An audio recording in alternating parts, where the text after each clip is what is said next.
Hello everyone, আবার হাজির হয়ে গেলাম আপনাদের মাঝে। তো আজকের এই ব্লগটা নিয়ে এসেছি আমরা আমার একটা জার্নি ব্লগ। কারণ আমি আজকে গ্রামে যাব, মানে আমার শ্বশুর বাড়ি নোয়াখালীতে। আমরা সেখানে যাব। তো এটা সকালবেলা, সকালে আমরা ব্রেকফাস্ট করে নিয়েছি। আমার কিছু ভালো লাগছিল না, তো ভাবলাম যে এগুলো আনি। তো স্পেশালভাবে সকালবেলা নর্মালি অনেক দোকানে এগুলো বানায় না, তো আমরা রিকোয়েস্ট করেছি একটা দোকানদারকে যেগুলো আগে থাকতে বানায় রাখতে। তারপরে সে আমাদের জন্য এগুলো বানিয়ে রেখেছিল, তো ওগুলো নিয়ে এসেছে। তো ওগুলো খাবো সকালে। আজকে ভাবলাম যে ব্রেকফাস্ট একটু অন্যরকম করি, তো সবাই মিলে নাস্তা করলাম। তারপর দুপুরে কোনো রকম আমরা খেয়ে দিয়ে আমরা রওনা দিব বাসে করে।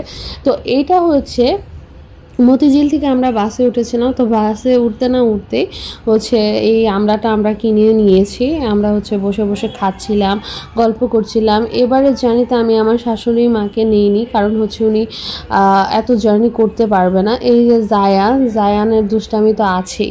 তো এখানে কুমিল্লায় হোটেল ব্রেক দিয়েছিল। আমরা ফ্রেশ হয়ে তারপর নেমেছি। প্রায় বিকেল হয়ে গেছে, আকাশ দেখেই বোঝা যাচ্ছে। এখানে যে জমজমে নেমেছিল। তো আমরা ভিতরে কিছু খাইনি।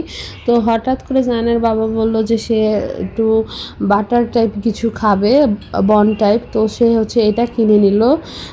তো এটাই বাইরের দোকানের মোটামুটি আমার কাছে লেগেছে, তো এটা সে খাচ্ছে।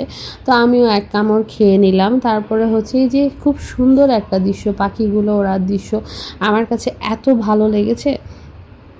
তারপরে আবার জ্যামে পড়েছি। এই জ্যামটায় প্রায় আধা ঘন্টা 1 ঘন্টার মতো বসেছিলাম। একদম কুমিল্লাতেই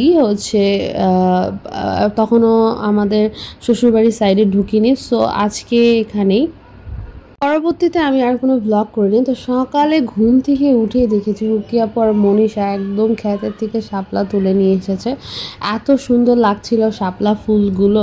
তো আর হুকিয়াপুকে বললাম যে নাস্তা দিতে। হুকিয়াপুর হুকিয়াপুর ডিম ভাত ছিল। এটা আমাদের ঘরে গ্যাসের চুলা, এখানেও থাকে না, তো জাস্ট হুকিয়াপু থাকে, দেখাশোনা করে। সো ওইভাবে মেরামত করা হয়নি। আর দোকান থেকে পরোটা কিনা এনেছিল। আর এই ডিমটা হুকিয়াপুর মুরগির ডিম। আর চা বানাচ্ছিল। হুকিয়াপু যতটুকু পেরেছে আমাদের জন্য করেছে। হঠাৎ করে যাওয়া, তো বাজারও তেমন করা হয়নি। তো আমি আমার হাজবেন্ডকে বললাম যে নাস্তা করে বাজার করে নিয়ে আসো যা যা লাগবে। তো আমরা আজকে একটা পিকনিকের মতো করব, ওই ব্লগটা আমি পরবর্তীতে দিব। আর এখানে মাংসের ঝোল আর ডিম ভাজা, হুকিয়াপুর মুরগির ডিম যে পালে, আর পরোটা খাচ্ছি। এই যে বাইরে জায়ান খেলছিল, সে ঘরে থাকবেই না। তো জায়ানের বাবা ফ্রেশ হয়ে বলল যে আমার শ্বশুরের কবর, তারপর চাচা শ্বশুরের কবর, তারপরে এটা পারিবারিক কবরস্থান। এখানে সবার কবরই দেওয়া হয়। তো তারা কবর জিয়ারত করবে। আমি দূরেই দাঁড়িয়েছিলাম, আমাকে যেতে নিষেধ করেছে, আমি একটু দূরেই দাঁড়িয়েছি। বাড়ির সাথেই এই রাস্তার অপোজিটেই কবর। আমি আর মনীষা দূরে দাঁড়িয়ে দেখছিলাম। ওরা বাবা ছেলে কবরটা জিয়ারত করে নিল। তো এই দিকে আমি বাড়িতে আসলাম। আসার পরে আমি এক মুরব্বী দাদু না সরি বড় মা আছে, তার সাথে দেখা করতে গেলাম। তো সে আমাকে এগুলো গিফট করলো।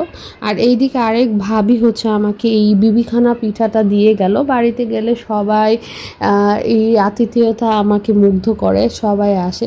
তো এইখানে আমাদের জন্য আমাদের গাছের থেকে ডাব পেড়ে নিয়ে এসেছে হুকিয়াপু। এই যে আর সুপারি, গাছের সুপারি, অনেক সুপারি হয় সুপারি বাগানে। আর এটা হুকিয়াপুর গাছের পেঁপে। এটা হয়তো রান্না করবে, তরকারি রান্না করবে এটা দিয়ে। তো এটা গাছ থেকে মাটি পেড়ে এনেছে, আর এটা রান্নাঘরের পাশে রাখা। তারপরে মনীষাকে বললাম যে একটু চা দাও, আমরা চা খাই। বাইরে রোদ উঠে গিয়েছে, সকালে নাস্তার পর চা খাওয়া হয়নি। তারপরে আমি দাঁড়িয়ে দাঁড়িয়ে চাটা খাচ্ছিলাম। তারপরে সবার সাথে দেখা সাক্ষাৎ করব, হঠাৎ করে গিয়েছি জাস্ট 2 দিনের জন্য। আর এই যে পুকুর সাইড, এই পুকুর সাইডে এই পেঁপে গাছটার থেকেই হুকিয়াপু পেঁপে পেরেছে। আর এই যে বাম সাইডে বাড়ি, আর এটা রাস্তা, আর ডান সাইডে কবরস্থান। জায়ান হচ্ছে এখানে খেলছিল, এখানে ঘরের পাশেই হচ্ছে খেলছিল, ওকে দূরে যেতে দেয়নি কারণ হচ্ছে ও সাঁতার টাতার জানে না। সো আজকের ব্লগটা এখানে, পরবর্তী ব্লগ পরবর্তীতে আমি আপলোড করে দেবো। So tata.